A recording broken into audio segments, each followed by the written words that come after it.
There were 2 empty seats in the third row, and for the better part of 2 hours I watched them the way you keep pressing on a bruise to check if it still hurts. Convocation at the University of Guelph runs long. They read every name in the college. All of us in our hoods and gowns, and the families in the bleachers cheer and wave little programs, and somebody's grandfather always stands up too early and has to be coaxed back down. I had reserved those 2 seats in October. I'd even called the registrar's office to confirm them, which is the kind of thing I do, the kind of careful, anxious thing nobody in my family has ever needed to do because somebody else always handled it for them. The text came in while the dean was halfway through the surname starting with C. My phone buzzed against my hip under the gown, and I angled it out where the woman beside me couldn't see. It was from my mother. So sorry, sweetie, the cottage thing ran later than we thought. Roads are brutal coming back from Muskoka. We'll FaceTime you tonight. So proud. Dad says, way to go, doctor. 3 exclamation marks. A little party popper emoji. And underneath it, because she'd forgotten to switch threads, or maybe because she just didn't think it mattered, a photo from the family group chat that my brother's wife had posted 20 minutes earlier. My mother and father and my brother on a dock, holding up cans of Muskoka cream ale. The lake on copper behind them in the late light. My mother's head thrown back laughing at something. The caption said, housewarming for the lake house. Best weekend ever. I want to tell you I felt something dramatic in that moment. I didn't. What I felt was a kind of quiet click, like a seatbelt finally catching after you've been tugging at it. I had driven myself to my own doctoral convocation. I had no one to hand my phone to for a photo. The woman beside me, older, maybe 60, second career, written all over her, the way she kept smoothing her gown like she still couldn't believe she'd earned it, leaned over and asked if my people were up in the stands. I said they couldn't make it. She didn't pry. She just said, well then, I'll holler for you and you holler for me and we'll embarrass ourselves equally. Her name was Estelle. When they called her name, I stood up and clapped so hard my hands stung, and when they called mine, Imogen Hollis, Doctor of Philosophy, Environmental Engineering, I heard her voice cut clean across that whole arena, a stranger keeping a promise she'd made to me 4 minutes earlier. I walked across that stage to the sound of someone who'd known me for an afternoon, caring more than the people who'd had 33 years to practice. You should understand that this wasn't new. The lake house weekend was just the cleanest example of a thing that had been happening my whole life, so slowly and so consistently that I'd stopped being able to see the shape of it. I grew up in Sudbury. My brother and I are 2 years apart. And from the time we were small, the arithmetic of our house was simple. Whatever he did was remarkable, and whatever I did was expected. When he scraped through grade 12 math with a 62, my father took him for wings to celebrate getting it done. When I won the regional science fair in grade 10, my mother said it was wonderful, and then asked if I'd remembered to thaw something for dinner because she was running my brother to hockey. He played rep hockey, which in Northern Ontario is basically a second mortgage and a religion, and our whole family calendar bent around his ice times.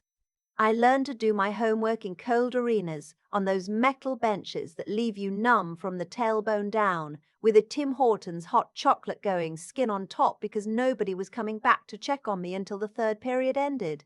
I'm not telling you this to make my parents into monsters. I genuinely don't think they sat down and decided to love him more. I think it was more that he was easy to love loudly. He's funny. He's warm in that big, careless way. He fills a room. And I was easy to love quietly, which in practice came to look an awful lot like not loving me at all. By the time I was applying to grad school, I'd developed a habit I didn't have a name for until much later. Every time I had good news, I'd shrink it before I told them. I got the NSERC scholarship, and I told my mother I'd gotten some funding sorted out for the next bit. I passed my comprehensive exams, the thing that breaks half the people who attempt a doctorate, and I mentioned it the way you'd mention you'd finally taken the car in for an oil change. I'd learned to lower the ceiling on my own life, so the distance between what I hoped they'd feel and what they actually felt couldn't open up wide enough to swallow me. So I stood in the reception afterward, in a beige room with paper tablecloths and a coffee urn and a tray of those grocery store dainties nobody actually eats, and I held a paper cup of bad coffee, and I watched other people's families take photos, and I made a decision. Not a hot one. A cold, clear, 8 years coming one.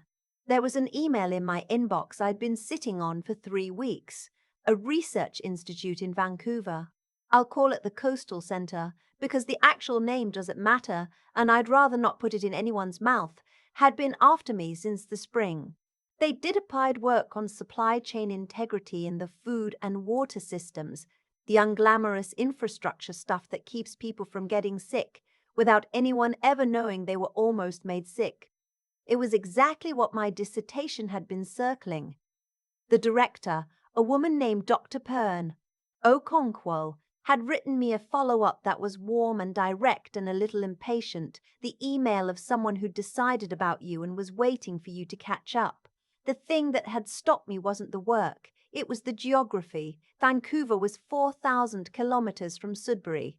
Taking it meant giving up the lie I'd been telling myself for years, that if I just stayed close enough, made myself useful enough, things at home would eventually shift, and one day I'd get the version of my family I'd been auditioning for since I was 6. I wrote Doctorate. Okonkwo back that night, still in my graduation dress, sitting on the floor of my apartment in Hamilton eating cereal, because I hadn't planned a celebration dinner for one. I told her yes. I said I could be out west in 6 weeks. Then I did the other thing. The thing I've been turning over in my head for 2 years ever since my grandmother died. My grandmother, my mother's mother, was the one person in that family who ever looked at me like I was the main event. She was a sharp, funny, slightly terrifying old woman from Trois-Rivières who'd come to Northern Ontario as a young bride and never fully forgiven the geography for not being Quebec. She kept her maiden name in her heart, even after 50 years of marriage, and she used to tell me in her accent that got thicker when she was being serious, that a Beaumont woman doesn't wait around to be chosen. When she died, when I was 26, she left me her books. 3 big boxes of them, French and English, fly fishing manuals, and Colette novels in the same stack, and a card in her shaking handwriting that said, in French, that I was going to be remarkable and I shouldn't let anyone talk me into being small. I'd kept that card in my wallet for 7 years. I took it out that night and read it again, and I thought, I have been small my entire life for an audience that wasn't even watching. So I changed my name. Legally, properly, with the forms from Service Ontario and the fee and the long, ugly, bureaucratic wait. I took my grandmother's maiden name, Imogen Beaumont. I didn't do it to wound anyone, and I want to be honest that there was a small mean satisfaction in it that I'm not proud of, but mostly it felt like finally putting on a coat that fit after years of one that pinched at the shoulders.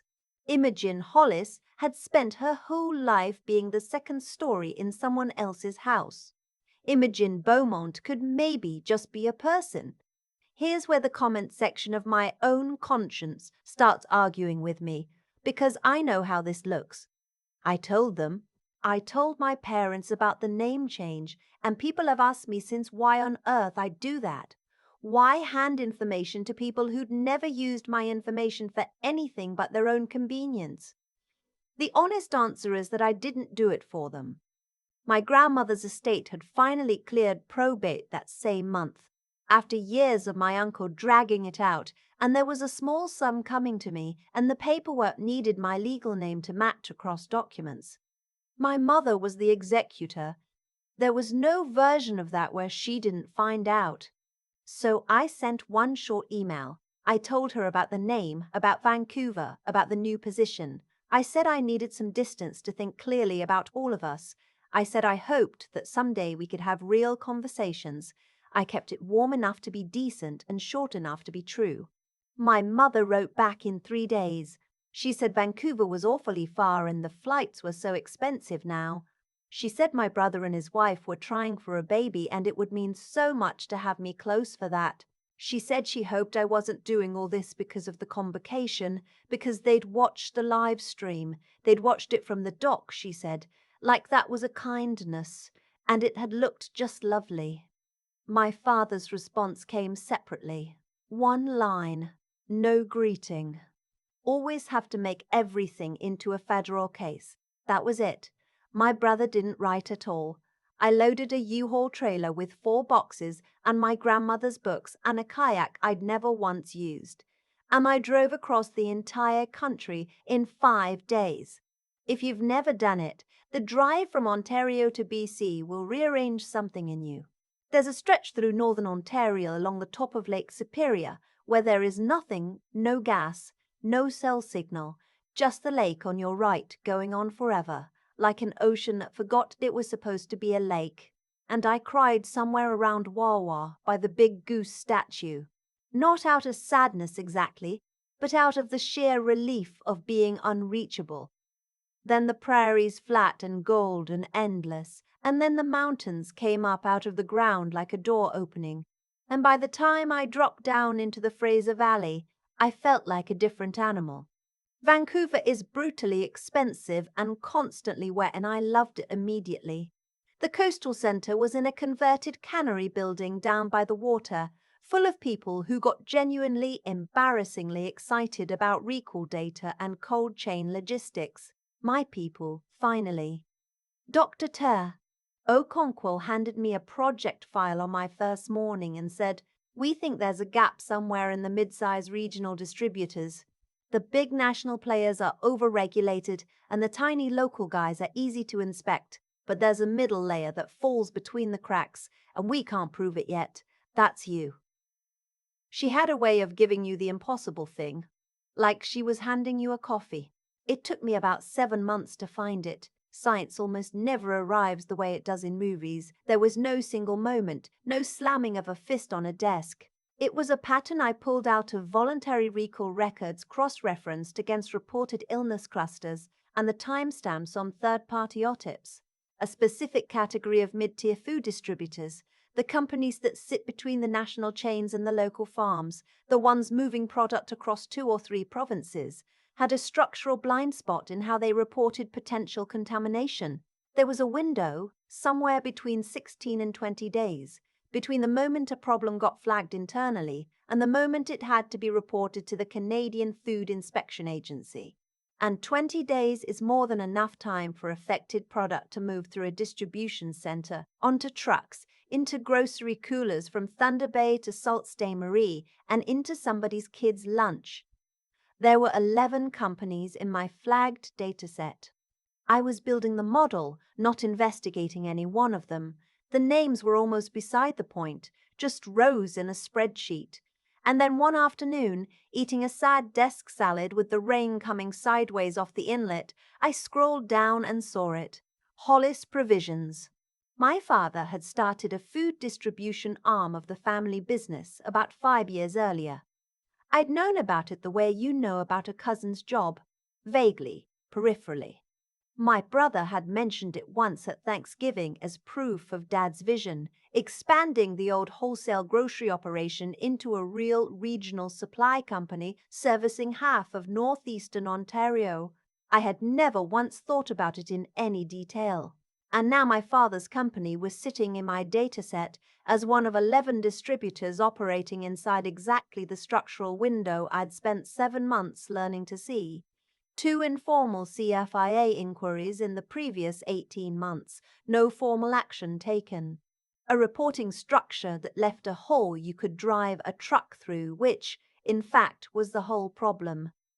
I sat with that salad for a long time, long enough that the rain stopped and started again. And then I did the only thing I actually knew how to do, which was the right thing, which is also frequently the thing nobody thanks you for. I went to Dr. Okonkwo and I disclosed the conflict of interest. It took maybe 15 minutes. I told her my legal name had been Hollis, that the distributor in row 7 was my father's company. that I'd had no involvement in it and no knowledge of its operations beyond the existence of the company itself. She listened the way she listened to everything, completely still, and asked me 3 questions, and then she said, "You're accused from anything touching that specific company in the recommendations. Everything else, you keep going. And Imogen, thank you for coming to me before I had to come to you. I have thought about that sentence many times. Before I had to come to you. She'd have found out. She always found out. The difference was that I'd chosen to be the kind of person who tells. That night I called my father. I hadn't spoken to him in 5 months. He picked up on the second ring, which startled me, and his voice had that wary brightness people get when they're hoping you're calling to apologize. I didn't apologize. I told him, as plainly and as factually as I could, what our work had found. I told him about the reporting window. I told him his company's structure created real legal and health exposure. I told him a report was going to land at the CFIA within a couple of months and that it would be far, far better for everyone, his employees, for the people eating the food. If Hollis Provisions ran its own internal audit now and self-reported and fixed the gap before anyone made them. There was a long silence on the line. I could hear the kitchen tap running. Then he said, "You're doing this because of your graduation, and I want you to know that I almost laughed, not because it was funny, but because it was so perfectly, exhaustingly on brand." "I'm doing this," I said, "because it's my job and because somebody's grandmother could end up in a hospital in North Bay over a salad that sat too long in your system. Those aren't the same thing."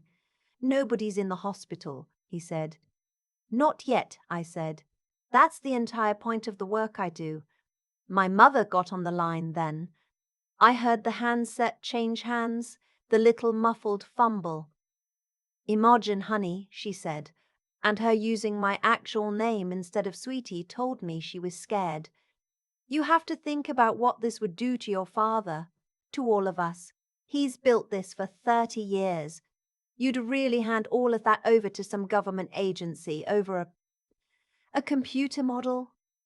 I thought about Estelle hollering my name across an arena.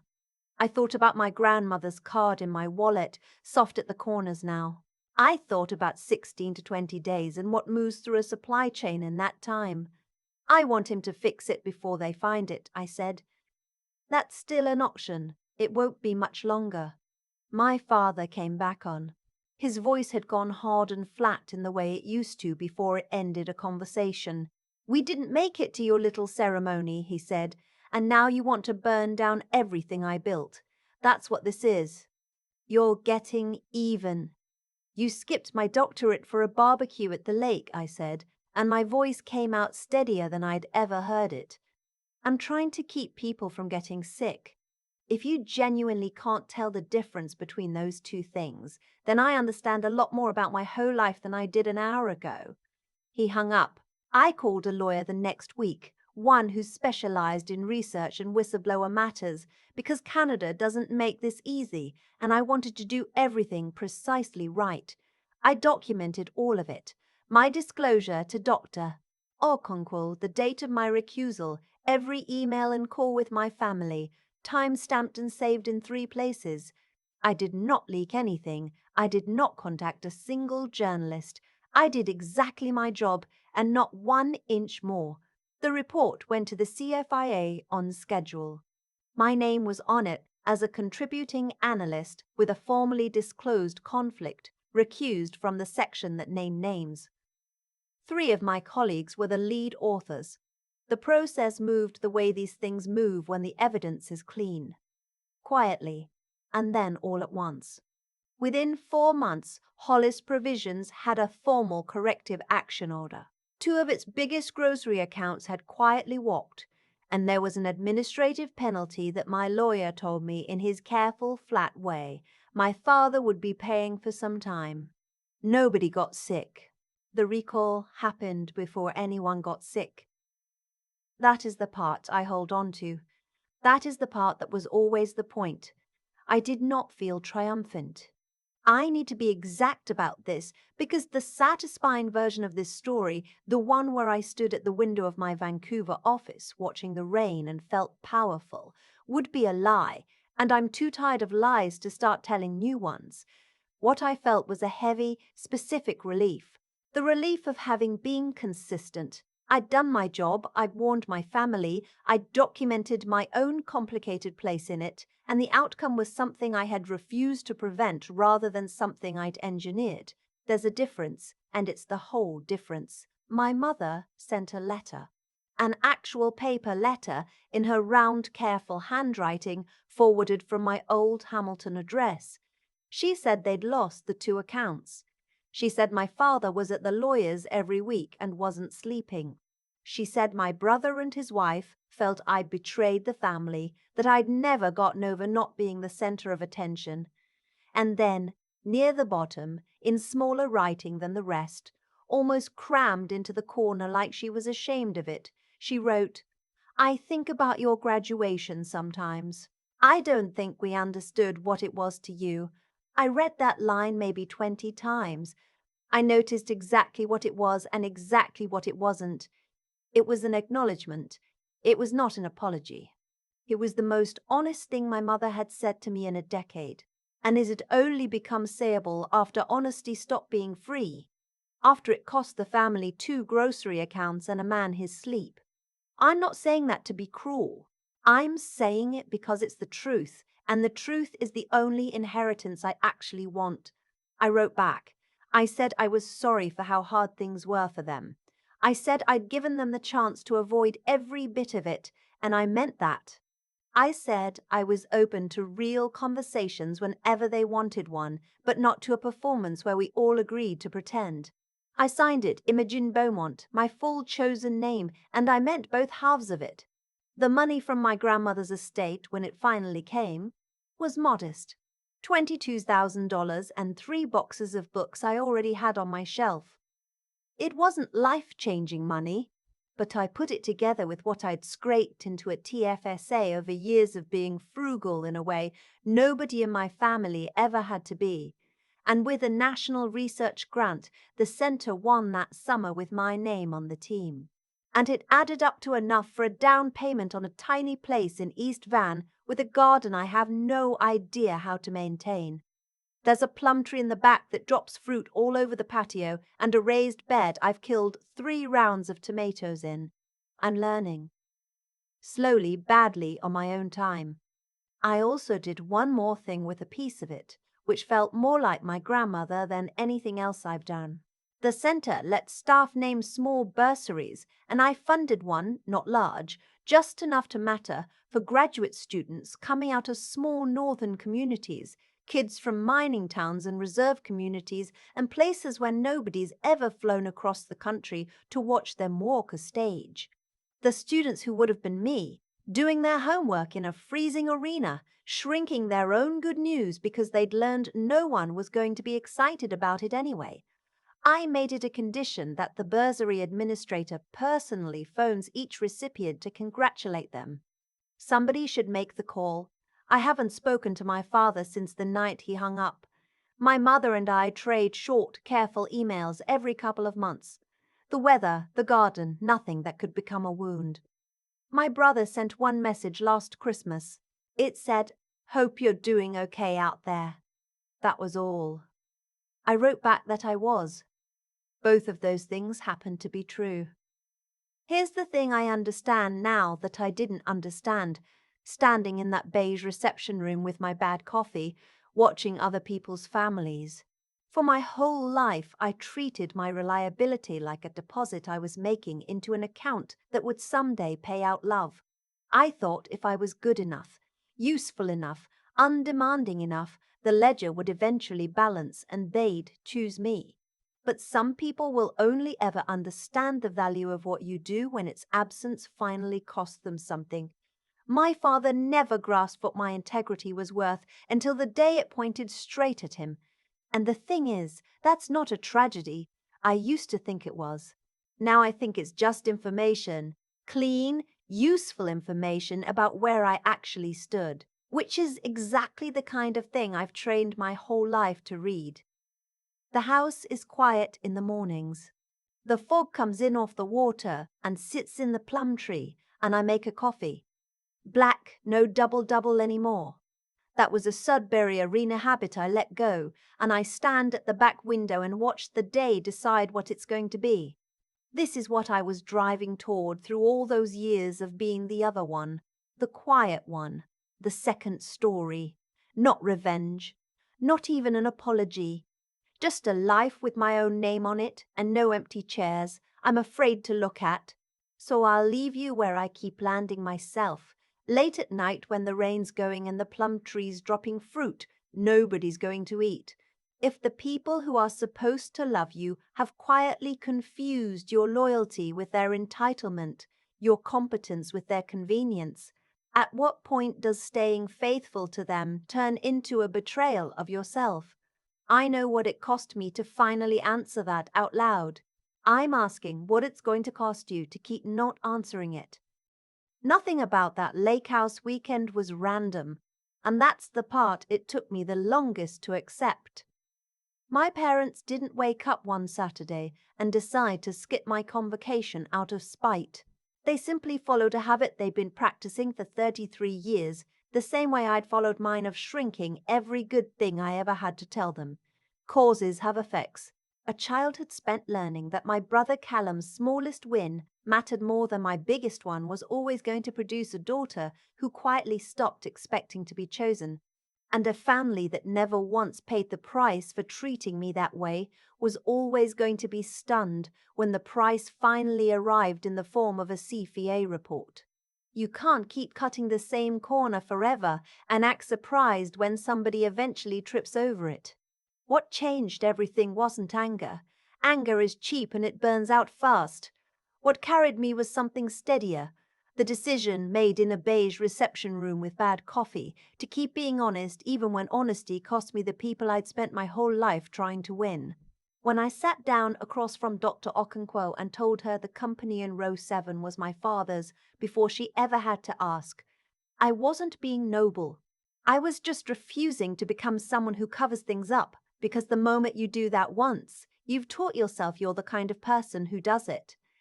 Doing the right thing isn't a single dramatic act. It's 1,000 small refusals to be smaller than you are. But being decent isn't enough on its own. If I hadn't spent 8 years sharpening how I think, learning to read a pattern in a spreadsheet, to cross-reference, to tell the difference between a hunch and a finding, my conscience would have had nothing to stand on. Clear thinking is what gives integrity its teeth. And clear thinking is what let me see, that night on the phone, that my father's accusation and my own values were two completely different stories, and I didn't have to let him merge them. And then there's the part nobody puts on a graduation card. The sheer stubbornness it takes to drive 4,000 kilometers away from everything familiar, to keep documenting when it would have been easier to look away, to plant tomatoes that keep dying and plant them again. Estelle hollered my name across an arena because she'd decided to, and then she kept her word. That's the whole thing, really, deciding who you're going to be and then refusing to quit on her. I tend the garden badly. The plum tree drops fruit nobody eats. And every morning I stand at that window as Imogen Beaumont, the woman my grandmother saw before anyone else did, and I think, I didn't get even. I just stopped abandoning myself.